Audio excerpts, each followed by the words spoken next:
Hi friends, SS Guddu অফিসিয়ালে তোমাদের আবার একটা নতুন ধরনের রেসিপি নিয়ে চলে এসেছি। এটা দেখতে পাচ্ছ, এটা হচ্ছে কুদরি। এটা অনেক নামে জানো, সেটা আমাকে কমেন্টে জানাবে। এটা একটা আজকের নতুন ধরনের রেসিপি রান্না করে খাওয়াবো আপনাদেরকে, দেখতে থাকুন। তোমরা দেখতে পাচ্ছ বন্ধুরা, আমি এগুলো সব কেটে নিয়েছি। এরকম ঝিঝিগুলো কেটে নেবে, তোমরা যদি পারো আরও সরু সরু করে কেটে নেবে। এই লাল অংশগুলো কিন্তু ফেলে দেয়, যেগুলো পেকে গেছে এগুলো কিন্তু নেবে না, এগুলো খেতে ভালো লাগে না, টক টক খেতে লাগে, ভালো লাগে না, তরকারিটা ভালো হবে না। কড়াতে পেঁয়াজ দিয়ে দিলাম, পেঁয়াজগুলো একটু লাল লাল হবে। কুদরির সাথে আলু আমি সরু সরু করে কেটে নিয়েছি।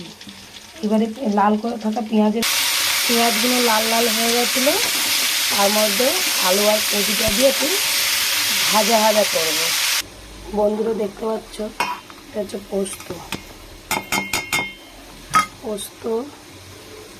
7-8টা কাঁচা লঙ্কা, 4-5 কোয়া মতন রসুন দিয়ে আমি পোস্তটা বাটবো। তেল ও পেঁয়াজে একটু ভাজার পর নুন আর হলুদটা দিয়ে একটু ভাজা ভাজা করে নেব, লাল লাল করে একটু ভেজে নেব। দেখতেই পাচ্ছি অনেকটা লাল লাল হয়ে গেছে, আরেকটু আমি ঢাকা দিয়ে লাল লাল করে ভেজে নেব। আমাদের এইদিকে এটা লাল লাল হয়ে এসছে।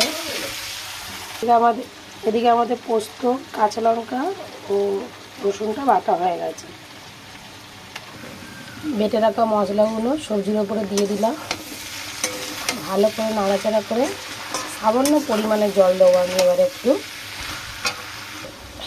পোস্তর বাটিটা দিয়ে সামান্য পরিমাণে জল দিয়েছি, আবার এটাকে নেড়ে চেড়ে আবার একটু ঢাকা দিয়ে রেখে দেবো।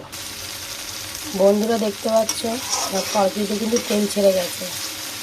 এই তরকারিটা করতে গেলে পেঁয়াজ, তেল ও পোস্তের পরিমাণটা একটু বেশি লাগে। ঝালটা যে যেমন খাবে সেই হিসাবে কিন্তু ঝাল করলে একটু ভালো লাগে খেতে বেশি। এই হচ্ছে আমাদের রেসিপি তৈরি। আজকে রেসিপিটা হলো কুদরি পোস্ত। তোমরা কিন্তু সবাই ঝিঙে পোস্ত পেয়েছো, কিন্তু কেউ কুদরি পোস্ত করে খাও না। এটা খেয়ে দেখবেন, এরকমভাবে কুদরি পোস্তটা করলে খুব সুন্দর খেতে লাগে।